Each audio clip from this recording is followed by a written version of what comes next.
Growing up in the American Northeast, I never heard of Brunswick stew until I actually moved down to North Carolina, which I lived there for about 4 years. And while I was there, I heard of Brunswick stew, tried Brunswick stew, fell in love with Brunswick stew, and today we're going to be making Brunswick stew.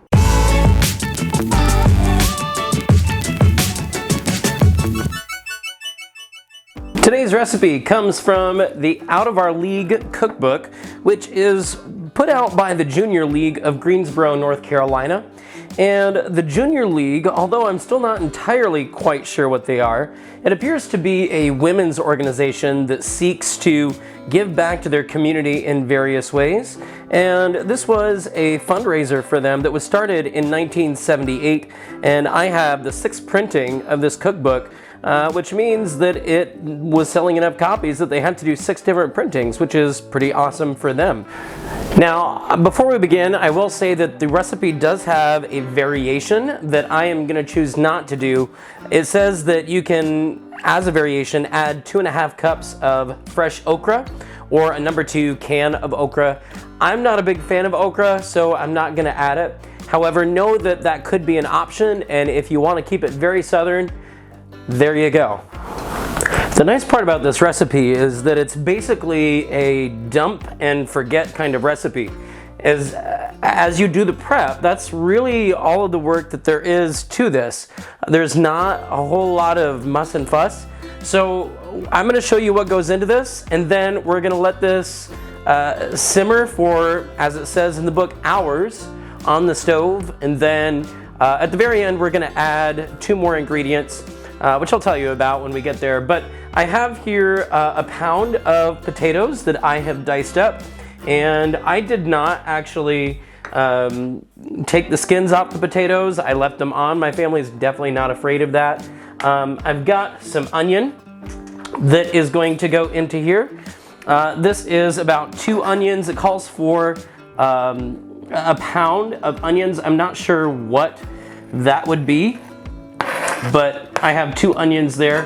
I could have got out the scales, but I'm just too lazy. And to be completely honest, how many people do you know that actually pull out a scale to measure the amount of onions that are going to be going into a Brunswick stew? Probably not that many. But it also calls for some chicken, which I have pre-cooked or mostly cooked. I just use my Instant Pot to get that cooked, and as that cooks, that's going to kind of shred into the stew here. But that is 2 pounds of chicken.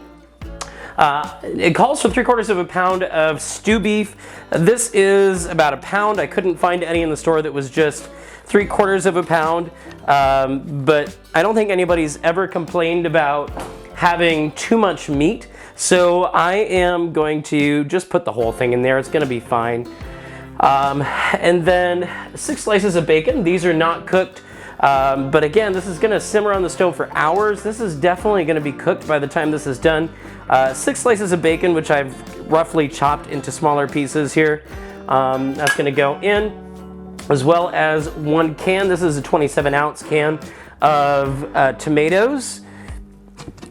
Diced tomatoes is what I have, but you could use pretty much any kind of tomatoes that you would like, as long as it is a big can of them, or I suppose you could use 2 of the smaller cans if you want, although that's not exactly the same amount. We're going to be putting in 1.5 teaspoons of salt, and of course salt is where flavor comes from in a lot of these dishes, so don't be shy with that. It also calls for lemon pepper. It calls for a 1/2 teaspoon of that. And it calls for 1.5 teaspoons of Worcestershire sauce.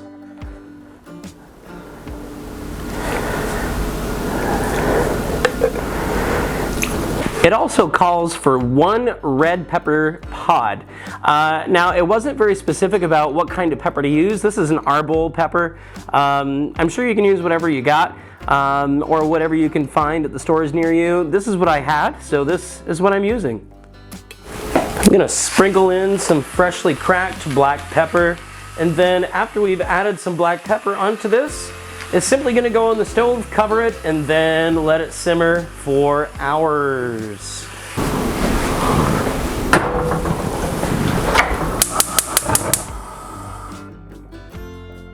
In the last little bit, we are going to add some butter beans as well as some cream style corn. And the recipe doesn't seem to really say whether the butter beans should be drained or not. And since this is starting to dry out a little bit, I'm just gonna add the canned liquid. I think that'll be fine because it is a soup, or a stew, I should say. Maybe I'm doing it wrong. I don't know. When you're making it, you can make it how you want to. This is how I'm doing it. We're also going to add in a can of creamed corn.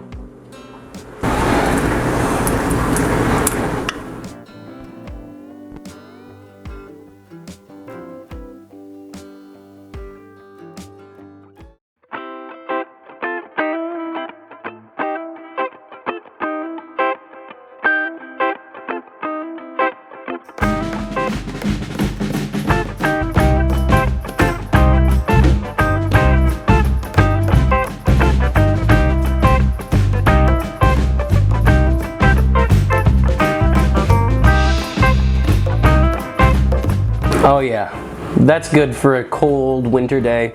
It'll warm you right up. Very hearty, quite thick. The potatoes, because it has cooked for so long, have broken down to basically a mush. The meats are super tender and falling apart, including those that went in raw, the bacon and the beef. The corn adds a nice little brightness to it that I think it would be lacking without that corn.